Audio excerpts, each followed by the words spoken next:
খুব সংক্ষেপে আমি বলতেছি। এক নাম্বার, মুহররম মাসের তাৎপর্য মনে রাখবেন এলাকাবাসী। আল্লাহ নবী বলেন, আজ-জামানু ক্বাদ ইস্তাদারা কাহাইয়াতিহি ইয়াওমা খালাকাস সামাওয়াতি ওয়াল আরদা।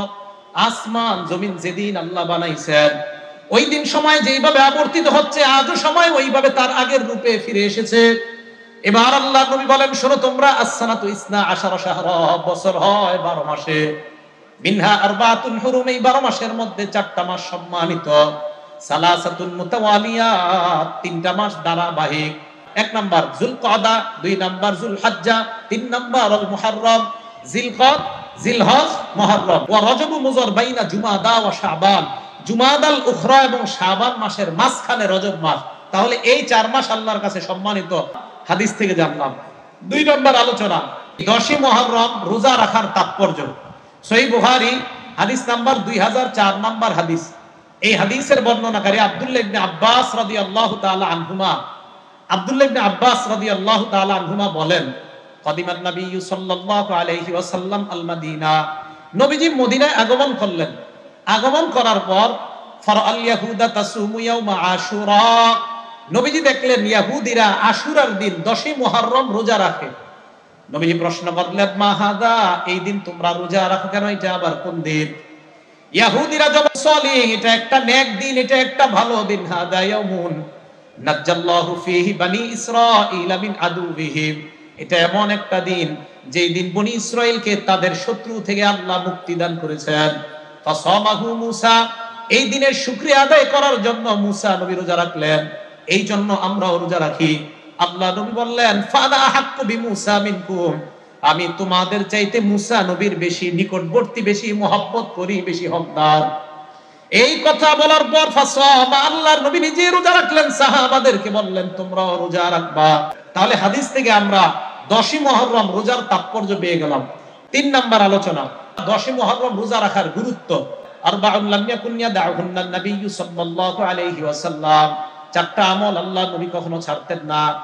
1 নাম্বার সিয়ামা ইয়াউমি আশুরা, মুহররমের 10 তারিখের রোজা আল্লাহ নবী ছাড়তেন না।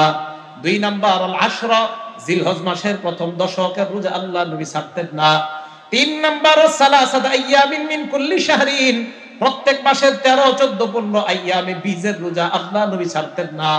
4 নাম্বার ওয়ারাকাতাইনি ক্বাবলা সালাতিল গাদাত, ফজরের আগের 2 রাকাত সুন্নাত আল্লাহ নবী কখনো ছাড়তেন না। 4 নাম্বার মুহররমের রোজার ফজিলত, 10 তারিখের রোজার ফজিলত না, মুহররমের রোজার ফজিলতটা শুনেন। আফজালুস সিয়ামি বাদা রমাদান শাহরুল্লাহিল মুহররম, রমজান মাসের পরে আল্লাহর কাছে সবচাইতে শ্রেষ্ঠ হলো মুহররম মাসের রোজা। নবীজির কাছে সবচাইতে শ্রেষ্ঠ রোজা রমজান মাসের পরে মুহররমের রোজা।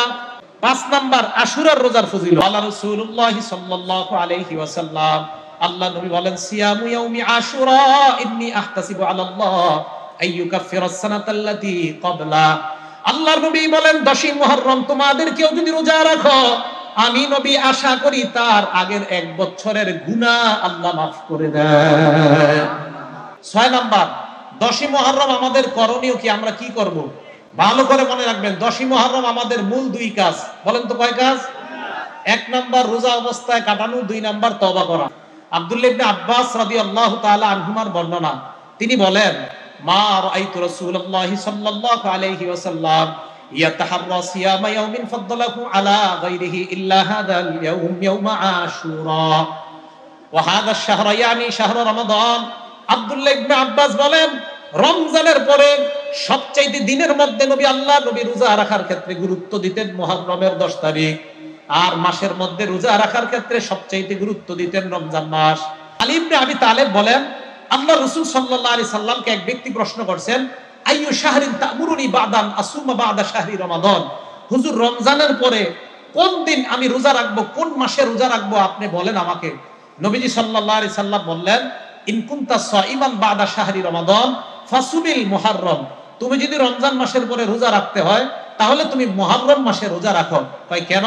কয় মুহররম মাসে এমন একটা দিন আছে যেই দিনে তাবাল্লাহু ফীহি আলা কওমিন, এক সম্প্রদায়ের তওবা আল্লাহ কবুল করেছেন, ওয়া ইয়াতুবু ফীহি আলা কওমিন আখরিন, কিয়ামত পর্যন্ত অন্যান্যদের তওবাও আল্লাহ কবুল করবেন। আল্লাহ এই দুইটা আমলের মাধ্যমে মুহররমের 10 তারিখকে কাটানোর তৌফিক দান করেন। 7 নাম্বার আলোচনা, রোজা রাখবো কোন দিন। উত্তম হলো 9-10 রাখা, একান্ত না পারলে 10-11। উত্তম হলো 9-10 রাখা। এই আব্দুল্লাহ ইবনে আব্বাস রাদিয়াল্লাহু তাআলা আনহুমা তিনি বলেন, আমার রাসূলুল্লাহ সাল্লাল্লাহু আলাইহি সাল্লাম বিসাওমি ইয়াউমি আশুরা, নবীজি মুহররমের 10 তারিখে রোজা রাখার হুকুম করছেন। এই হাদিসের শেষে ইবনে আব্বাস বলেন, সুমুত তাসিআ ওয়াল আশিরা, তোমরা 9 তারিখে রোজা রাখো এবং 10 তারিখে রোজা রাখো। 8 নাম্বার কথা, মুহররমের 10 তারিখে রোজা রাখা কি? হুকুম হলো মুহররমের 10 তারিখে রোজা রাখা মুস্তাহাব। বলেন মুহররমের 10 তারিখে রোজা রাখা কি? আব্দুল্লাহ ইবনে ওমর বলেন, ফালাম্মা ফতুরিদ রমাদান, রমজানের রোজা যখন ফরজ হয়, আল্লাহ নবী বললেন, ফামান শাআ সামা ওয়া মান শাআ তারাকা। রমজানের রোজা ফরজ হওয়ার পর আল্লাহ নবী বললেন, কেউ মন চাইলে এখন তোমরা মুহররমের 10 তারিখের রোজা রাখতে পারো, কার মন চাইলে তোমরা না রাখতে পারো। এই হাদিস থেকে বুঝলাম মুহররমের 10 তারিখে রোজা রাখা মুস্তাহাব। 9 নাম্বার কথা, মুহররমের দিন বর্জনীয়, ভালো করে মনে রাখবেন, 7টা বর্জনীয়। বলেন কয়টা? 1 নাম্বার তাজিয়া মিছিল বের করা, 2 নাম্বার একটা ঘরকে কেন্দ্র করে মুরসিয়া পাঠ করা, 3 নাম্বার বিলাপ করা নিষেধ,